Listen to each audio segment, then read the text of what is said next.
नमस्कार। हमारे YouTube channel कला लेखन पर आपका हार्दिक स्वागत और अभिनंदन है। आज हम प्रागैतिहासिक काल के कुछ महत्वपूर्ण प्रश्नों को लेकर आपके सम्मुख उपस्थित हुए हैं, जो आने वाली परीक्षा की दृष्टि से काफ़ी महत्वपूर्ण है और विगत वर्ष की परीक्षा में भी पूछे गए हैं। इसी के आसपास से कुछ क्वेश्चन आएंगे जो इन्हीं से मिलते जुलते रहेंगे, इसीलिए इनका सावधानीपूर्वक अध्ययन करना सफलता के लिए निश्चित तौर पर आवश्यक है। तो आइए शुरू करते हैं आज के प्रश्न उत्तर। दक्षिण भारत का कौन सा केंद्र प्रागैतिहासिक चित्रों के लिए मशहूर है? पहला है वेल्लारी, दूसरा विकल्प है लोथल, तीसरा है मद्रास, चौथा है कर्नाटक। तो लोथल का संबंध हड़प्पा से रहा है। हड़प्पा सभ्यता का यह प्रमुख नगर रहा है जो बंदरगाह के रूप में जाना जाता है। कर्नाटक एक राज्य का नाम है और यह एक शहर है। मद्रास एक शहर है और बेल्लारी जो हमारा विकल्प है यह प्रागैतिहासिक स्थल का एक प्रसिद्ध केंद्र रहा है जो दक्षिण भारत में पड़ता है, इसलिए विकल्प संख्या यहाँ पर ए बेल्लारी सही है। दूसरा हमारा प्रश्न है, भीमबेटका में प्राप्त होने वाले शैल चित्र अधिकतर कहाँ बने हुए हैं? ये जो टीजीटी में 2010 में पूछा गया है। हमारे विकल्प हैं ए नंबर फर्श पर, दूसरा है मुंडेरों पर, सी नंबर है छत पर या दीवार पर, डी नंबर है गुफाओं के द्वार पर। तो यहाँ पर सी नंबर सही होगा, दीवार और छत पर। अधिकांश प्रागैतिहासिक काल की गुफाओं में दीवार और छत पर ही चित्र निर्मित हुए हैं। फर्श पर कहीं पर शायद भित्ति चित्र नहीं बने हैं। भीमबेटका गुफा के चित्रों की खोज सर्वप्रथम किसने की थी? हमारे विकल्प हैं श्री राय कृष्णदास, बी नंबर है रामचंद्र शुक्ल, तीसरा है वी.एस. वाकड़कर, चौथा है श्री नंदलाल बोस। तो प्रागैतिहासिक काल के चित्रों की खोज जो है श्री वी.एस. वाकड़कर ने की थी, इसलिए विकल्प संख्या यहाँ पर 3 सही है। इसके अलावा रायकृष्ण दास का संबंध काशी हिंदू विश्वविद्यालय से रहा है और रामचंद्र शुक्ल का भी जन्म काशी हिंदू विश्वविद्यालय से रहा है। नंदलाल जो है इनका बंगाल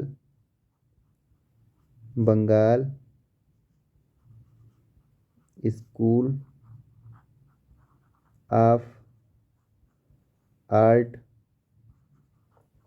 आर्ट से संबंध रहा है। इनका प्री माध्यम नंदलाल का टेम्परा रहा है और रामचंद्र शुक्ल जो है बनारस हिंदू विश्वविद्यालय के ललित कला संकाय से संबंधित रहे हैं और इन्होंने समीक्षावाद को जन्म दिया है। अगला हमारा प्रश्न है, मिर्ज़ापुर में प्राप्त प्रागैतिहासिक चित्रों में नृत्य का दृश्य किस गुफा में अंकित है? पंचमुखी, ए नंबर विकल्प है पंचमुखी, 2 नंबर है मुखादरी, 3 नंबर है लिखुनिया 2, 4 नंबर वल्डरिया। तो प्रागैतिहासिक काल के स्थल मिर्ज़ापुर से जो चित्र प्राप्त हुआ है नृत्य का, वह लिखुनिया 2 से मिला है, इसलिए विकल्प संख्या यहाँ पर सी लिखुनिया 2 सही है। अगला हमारा प्रश्न है, भारतवर्ष में प्रागैतिहासिक चित्र जिराफ ग्रुप कहाँ पर पाया गया? विकल्प हैं Adamgarh, 2 number Raigarh, 3 number Mirzapur, 4 number Pachmarhi.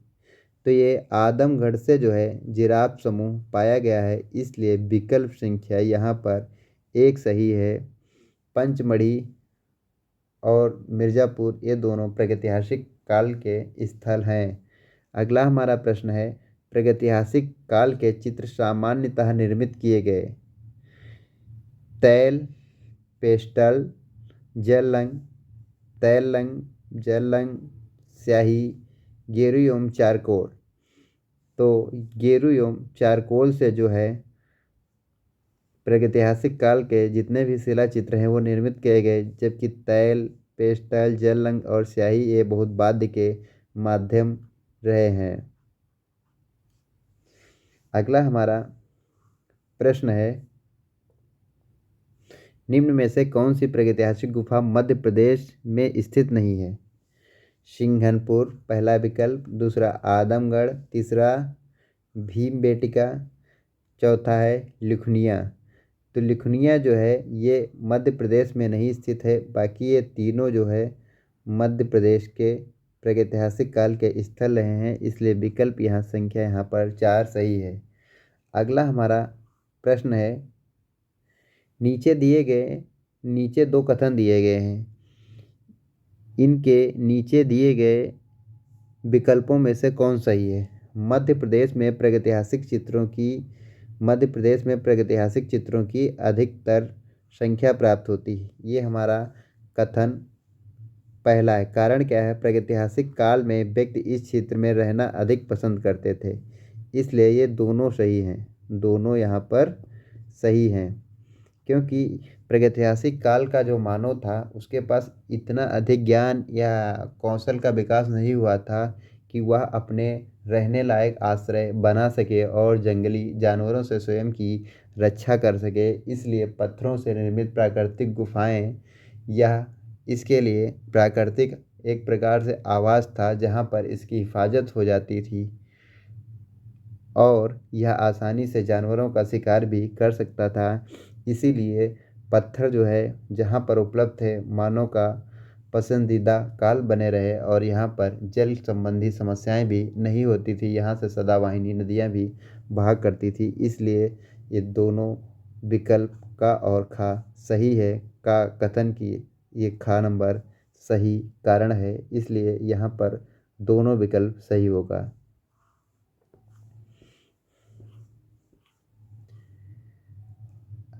अगला हमारा प्रश्न है, आदिम मानव चित्र बनाने के लिए किन रंगों का प्रयोग करते थे?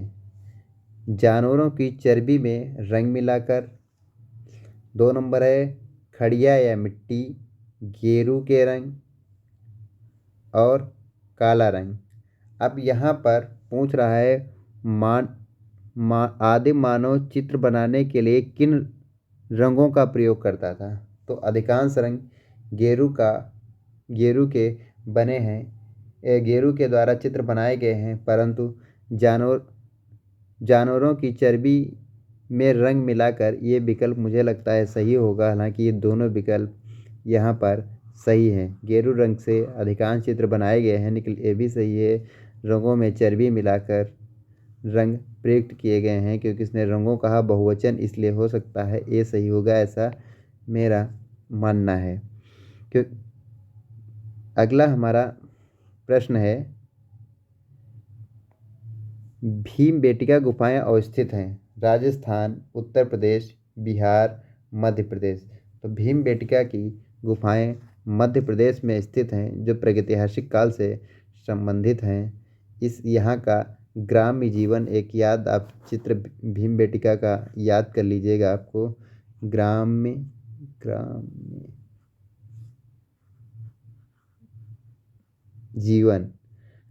जीवन जो है यहाँ का प्रसिद्ध चित्र है, जो उत्तर पाषाण काल के अंतिम समय में बनाया गया रहा होगा। यह बहुत प्रसिद्ध है, इसको आप लोग याद कर लीजिएगा, भीमबेटका में ग्राम्य जीवन। अगला प्रश्न है, मिर्ज़ापुर की गुफाओं में सर्वाधिक चित्र किस विषय पर हैं? पहला है आमोद प्रमोद, दूसरा है आखेट, तीसरा है पारिवारिक, चौथा है नृत्य। तो मिर्ज़ापुर में सबसे अधिक जो चित्र बनाए गए हैं वो आखेट के मिले हैं, इसलिए विकल्प संख्या बी सही है। इसके साथ साथ नृत्य वादन के भी लिखनिया से चित्र प्राप्त हुए हैं, लेकिन सबसे ज़्यादा जो चित्र शाब्दिक अंकन प्रागैतिहासिक काल में कोई विषय का हुआ है वह है आखेट। अगला हमारा प्रश्न है, होशंगाबाद में प्राप्त प्रागैतिहासिक काल के चित्र बने हैं गुफाओं में, घरों की दीवारों पर, शिलान्यासों में और लकड़ी पर। तो यहाँ पर विकल्प संख्या 1 सही है, गुफाओं पर। हालांकि इसके अलावा क्या बोलते हैं, शिलान्यासों में भी चित्र निर्मित हुए। शिलान्यास क्या होते थे, प्राकृतिक रूप से चट्टान जैसे बनी हुई है। अब इसके इस हिस्से को काट के या स्वतः गायब हो गया, तो ये शिलाश्रय का काम करता था ये। अगला हमारा प्रश्न है, भीमबेटका की शिला उत्कीर्ण चित्रकारी किस अवधि की है? लियोलिथिक काल की,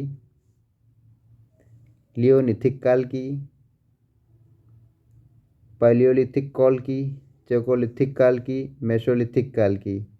तो भीमबेटका में जो चित्रकारी हुई है वो नियोलिथिक काल की अधिकांश चित्र बने हैं, इसलिए विकल्प संख्या 1 यहाँ पर सही होगा।